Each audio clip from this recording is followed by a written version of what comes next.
I'm Mr. MegaManFan. This is the PC Engine Files, and today we are looking at Andre Panza's kickboxing.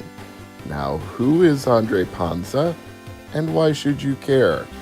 These are good questions to ask, and you should be commended for asking them, because they are the very same questions I was asking myself way back in the day when I first bought this game for my TurboGrafx 16. But being as there were not a lot of TurboGrafx 16 games I could choose from, and it was relatively inexpensive at the time, I picked it up anyway without knowing the first thing about the man. And even today on the internet, there's still not much out there about him. BoxingRecords.com lists him as being 3-1 and a French fighter. SureDog lists him as 1-0 and having one mixed martial arts fight, assuming they are the same person. Now that makes you wonder, why would they pick a almost completely unknown kickboxer to be the star of their game? I have a theory about that, not one I can prove, but that they just wanted a name. They didn't care if it was a famous name. They just wanted a name they could put next to the title of this game so they could say, endorsed by a real athlete. And obviously, the more obscure the name, the cheaper the license would be. So they literally just pulled a name out of a hat and said, Andre Panza, how would you like to lend your name to a video game? And he said, sure, why not? And took the payday. And if it's any indication of how little they cared about Andre Panza being the star of this game, he didn't stay the star of the game when it was re-released as a Super CD-ROM game. They just changed the name of it to The Kickboxing, added some Red Book audio to it, and a little bit of an opening introductory video. But aside from that, it's the same game with or without Andre Panza's endorsement, even down to the fact that Andre Panza is still in both versions of the game as an opponent you have to face. One reviewer described it as, well, Andre Panza is the Mike Tyson of this game. No, this is not Mike Tyson's Punch-Out. And I don't just mean because Mike Tyson is more famous or because Mike Tyson's Punch-Out was a better game, or even because the game lost that license and eventually just became Punch-Out. Those would all be good things to consider, but no. What I mean is that Mike Tyson's Punch-Out, or just Punch-Out, is fun. Andre Panza's kickboxing, the amount of fun you can have here is very limited. With this side-on combat, you can't really develop any kind of strategy.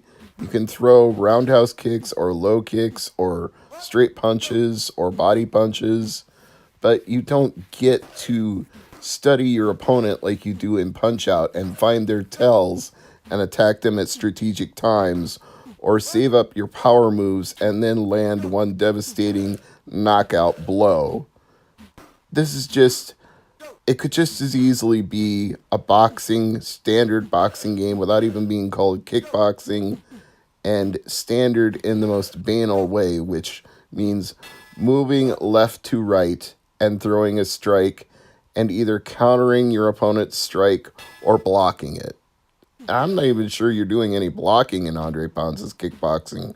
I think you're just moving left and right and throwing strikes because, quite frankly, I can win a match doing nothing more than that. I can just move forward, throw kicks, and my opponent falls down. And the more times he falls down, the slower he is to get up until eventually he doesn't get up at all.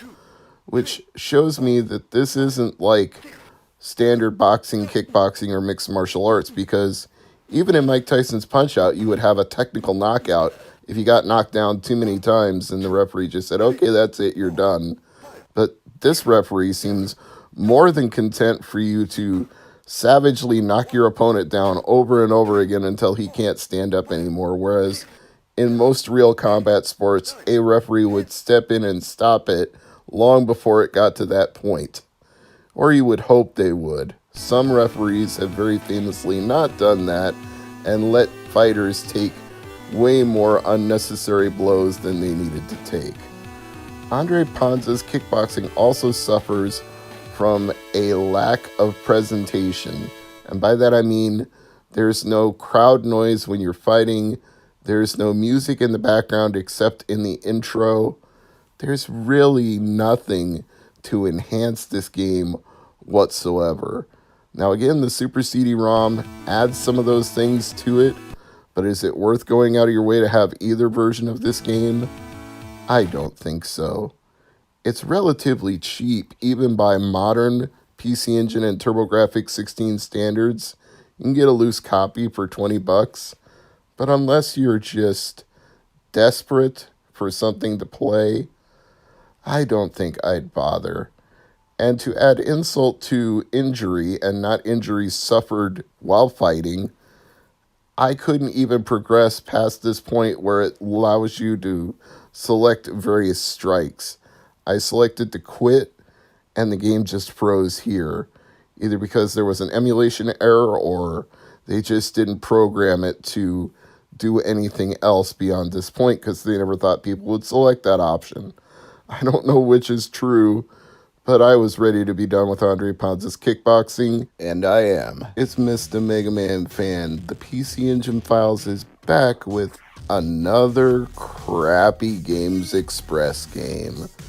I swear, every time I download a game I've never heard of before and I think, this could be interesting, this could be fun, this could be a great topic to explore, I open it, and it's Games Express, and I just, and slap my forehead, like, here we go again. Softcore, cheesecake, unlicensed, bootleg, crappy PC Engine games. You can argue this with me if you want to, and everybody is entitled to their own opinion, but I have yet to play a Games Express game that was redeeming in any way. They are unapologetically garbage. They knew what they were doing when they made these games. They were aiming for a very specific market, and that market was horny cisgender males who get their kicks off of softcore cheese in video games in an era that predates being able to easily download as much of it as you want from the internet. These are also the kind of people who would rather buy it in a video game than go to an adult store and buy an adult magazine or an adult video. Why these people exist, I really can't say, but I know that this has been a trend going all the way back to the Atari Video Computer System, or as you may know it better, Atari 2600. Yes, that low-powered system with its chunky pixelated graphics actually had adult games that were only sold in adult stores and even came with a lock and key so you could theoretically keep them away from your children. Personally, I've always preferred the explanation that the games were so terrible that you kept them under lock and key so you wouldn't play them, which is how I would describe anything made by Games Express as well. The plot of this game, if you can call it a plot, is incredibly simple. You have to answer trivia questions correctly, get enough of them right in one round, and one of 16 panels is flipped over to reveal part of an adult picture. And then to reveal more of the picture, you have to continue to answer trivia questions correctly. But if you miss 10 times, the game is over and you don't get to see the full picture.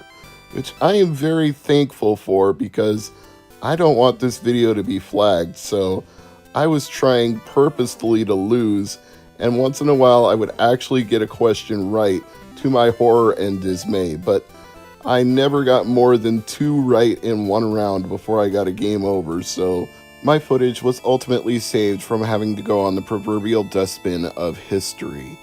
If I'm trying to be nice about this game, the best things I can say are that there's a selection of 8 different characters who you can play to reveal, so at least they were trying to offer some variety, but the end result is going to be exactly the same no matter which of those 8 you pick. The music, it's decent, but it's not anything you're going to hum along to after playing it, and you shouldn't be playing it for that long anyway, because, dear God, this is awful. Why? Why, Games Express, why? They have like a dozen PC Engine games, so this must have been a profitable endeavor for them. But I can't imagine reputable video game stores in Japan wanting to prominently display these games and sell them to anybody who would happen to walk in, regardless of their age. If they did, oh man, that had to have been scandalous. That had to have been even worse than what happened with Night Trap. And Night Trap, when you go back and look at it today, is not very controversial. They whipped up a frenzy about a game that had virtually no anything that you would find objectionable. No partial nudity, no major cheesecake, no real violence. All the violence was simulated and watered down even before the game was released. But I'd still rather play Night Trap. This is the PC Engine Files, where today we're looking at Boxyboy. This is another one of those PC Engine games where the price varies greatly between the Japanese release and its release in North America. The version we are looking at right now goes for $31 loose, $42 complete, and the insane amount of $158 new and sealed, which leads me to believe that somebody would try to shrink wrap it and pass it off as new if you could make $100 profit doing that. Some unscrupulous person would do it. Don't kid yourself. There's an eBay seller out there that would.